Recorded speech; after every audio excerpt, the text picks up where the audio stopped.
Nosso telefone para interação é o 3315-0724, através do MSN destaquetcm@hotmail.com.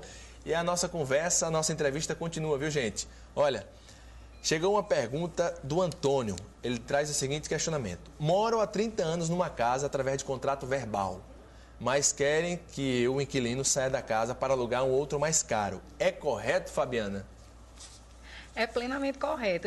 Embora o contrato dele seja verbal, é um contrato que pode ser reajustado e que, se ele não se adequa a essas novas condições que o proprietário impõe, o proprietário pode acioná-lo na justiça e ter o desejo desse contrato rescindido por obrigações judiciais, determinações judiciais, uma vez que o inquilino voluntariamente não quer deixar a casa.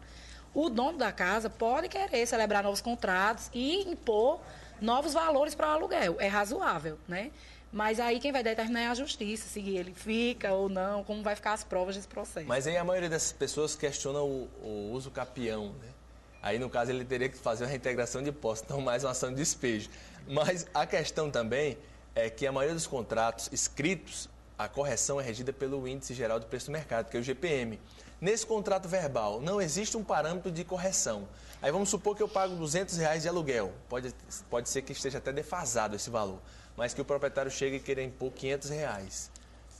Como é que vai ficar essa situação? Porque é um reajuste muito, muito longe, muito distante do valor que se paga, né? Digamos, mesmo estando defasado? Mesmo sendo um valor de R$200, que é irrisório hoje, se a gente considerar um imóvel que tem um valor bem maior, né?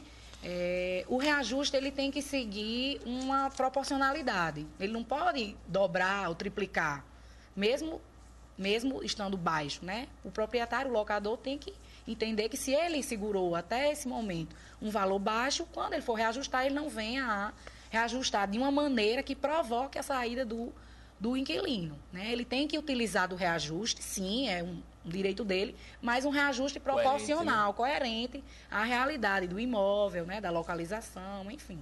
Mas é porque 30 anos vivendo na mesma casa, o inquilino já se sente dono, né? Mas ele não é dono. A vida o que dele existe aí é um contrato de aluguel, mesmo verbal, mas é um contrato de aluguel. Não é caso de uso capião, ele nem cria esperanças com relação a isso, porque se o locador realmente tiver provas que existe um contrato de aluguel, mesmo verbal, o uso capião aí está totalmente fora de questão. Tem um assunto interessante agora, que a Josemira está mandando a pergunta para a gente. São várias ligações, o telefone não para. Ela pergunta o seguinte: a nova lei obriga o inquilino a pagar o IPTU? Tem que estar escrito no contrato? Tem, né? Tem que estar previsto. É mais uma condição a ser combinada com as partes que celebram esse contrato. Se o inquilino se obriga a isso, vai estar previsto no contrato e ele vai ter que pagar.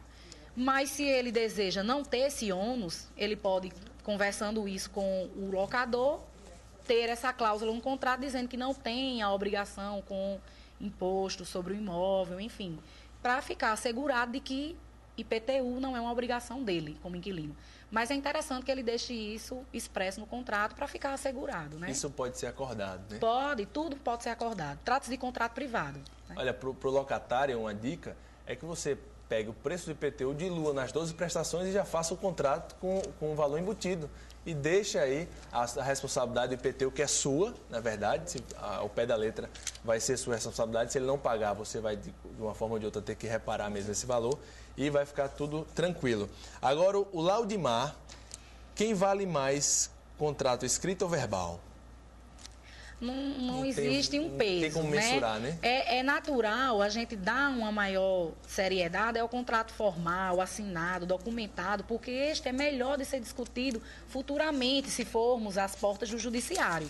Porque vai estar documentado e devidamente assinado pelas partes. Ele vai ter validade para quem é locador e para quem é inquilino. Mas o contrato verbal, da mesma maneira que o formal, tem plena força, plena validade. Só vai ser mais difícil de ser provadas as condições desse contrato futuramente na justiça, uma vez que não há documentos, né? Tem aqui, nós já até falamos sobre isso, a Vilma está perguntando qual o prazo de atraso que leva o inquilino a ser despejado.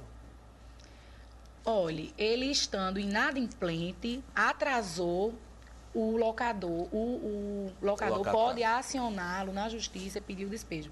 Mas esse despejo, através de liminar, eu volto a repetir, tem que preencher todas as condições essenciais existentes no Código de Processo Civil. Liminar não se defere assim, né? E tem que existir o contrato documentado, as provas da mora, dessa inadimplência para poder... Até residência também, né? Exatamente, porque não é assim tão fácil que se vai tirar o inquilino de dentro de sua casa. Eu sempre digo que a validade do contrato tem muita ligação direta com quem você está fazendo.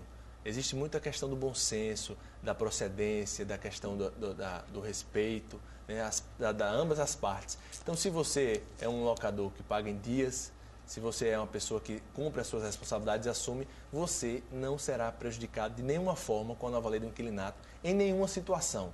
Se você é um locatário que tem um bom senso em atrair, tem a facilidade de atrair bons locadores, você certamente terá poucos problemas na hora de receber os valores devidos, né? Exatamente. Agora, a Vilma, né, o pessoal acho que está ligando na TV agora, está perguntando... Está trazendo a seguinte pergunta. Qual o prazo de atraso que leva o inquilino a ser despejado? Essa pergunta eu já fiz, não foi? Já. Tem aqui. Magno, se o fiador não residir na cidade, como devo fazer? Critério dele, né? Fica a critério dele. Primeiro, que o fiador não é mais exigência, como a gente conversou aqui agora. Mas ele deseja ter o fiador, tem que informar o locador quem é essa pessoa, onde ela reside, trazer comprovando de residência, trazer as informações a respeito dele, para saber se o locador concorda. Porque não é uma imposição do inquilino. Ele não pode trazer qualquer fiador, não é uma imposição. Ele tem que trazer um fiador, uma pessoa de conduta ilibada, né? Uma pessoa que apresente realmente condições para estar nessa posição de fiador. Tem uma pergunta interessante, eu até falei aqui, qual o índice que reajusta o valor do aluguel? Praticamente utilizam mais o IGPM, mas pode ser definido em comum acordo com você. Tem outros índices aí que usam, mas na verdade o que traz maior referencial para os contratos de aluguéis são o índice geral de preço do mercado, que você pode acompanhar através do site da Fundação Getúlio Vargas. Todo mês vai sair um índicezinho e no final do ano você tem um acumulado. Por exemplo, o IGPM está muito baixo. Ano passado, se eu não me engano, deu até negativo. Então, se o seu contrato é regido pela correção do IGPM, provavelmente ele não terá reajuste. Agora o Roberto está perguntando o seguinte, alugou o imóvel por um ano. Quando o contrato acabar, posso cobrar qualquer valor, mesmo sendo o mesmo locador? Como assim? Não entendi. Alugou o imóvel por um ano. Quando o contrato acabar, posso cobrar qualquer valor, mesmo sendo o mesmo locador? Não. Sim, ele está falando a questão do reajuste, né? Tem que fazer o reajuste de acordo com o que ficou pactuado, né? Se esse contrato for prorrogado e ele desejar reajustar, tem que seguir as regras do contrato. Olha, tem aqui a pergunta que eu acho que está mais pertinente a mim, a auxiliadora Freitas, ela diz o seguinte, tenho 2 quartos que alugo. É mais seguro me vincular à imobiliária ou a nova lei me protege? Depende dos 2 quartos que você aluga do valor, né? Geralmente a imobiliária ela cobra comissão por alugar e se ela for administrar, ela tem um percentual também em cima da administração. Se for um valor significativo, vale a pena por questão de tranquilidade, de segurança, de trabalhar todo esse processo de cobrança, de levar o processo para o advogado, ele ir para a justiça e repassar com você com liquidez. Se for um valor assim, acima de R$400, R$300, vale a pena você pagar a taxa de administração. Agora, se for um aluguel com um valor muito baixo, você pode ficar até no prejuízo, né? Mas é sempre muito bom estar vinculado a bons profissionais que lhe dê suporte e segurança, né? Até porque é um patrimônio, é uma renda a mais que você tem e se você tem essa renda a mais é porque você precisa fazer bom uso dela. Depende do seu imóvel, é interessante sim você estar vinculado a uma imobiliária. Fabiana, iremos num breve intervalo comercial, na sequência, mais respostas dos questionamentos, até porque eu trago uma informação bacana da SF Construções, do Grupo SF, que traz aí o Lucas Benjamin, um brinde à vida e é o que ela tem de melhor. Isso resume ao Lucas Benjamin, gente, o primeiro residencial com apartamentos duplex em pé direito duplo e triplex, localizado nesse bairro aqui chamado Nova Betânia, o bairro mais nobre da cidade, com estruturas luxuosas e exclusivas. Um projeto assinado pelo Grupo SF que já está com mais de 60% vendidos. Um empreendimento sofisticado, de alto padrão, onde o bom gosto e o conforto são peças-chaves. Lucas Benjamin, se é para ter, que seja melhor. Informações e vendas MN Imóveis 3314-3431, Gilmário Imóveis 3316-1819 e Habitat Imóveis 3314-0039. Na volta, mais respostas sobre a nova lei do inquilino.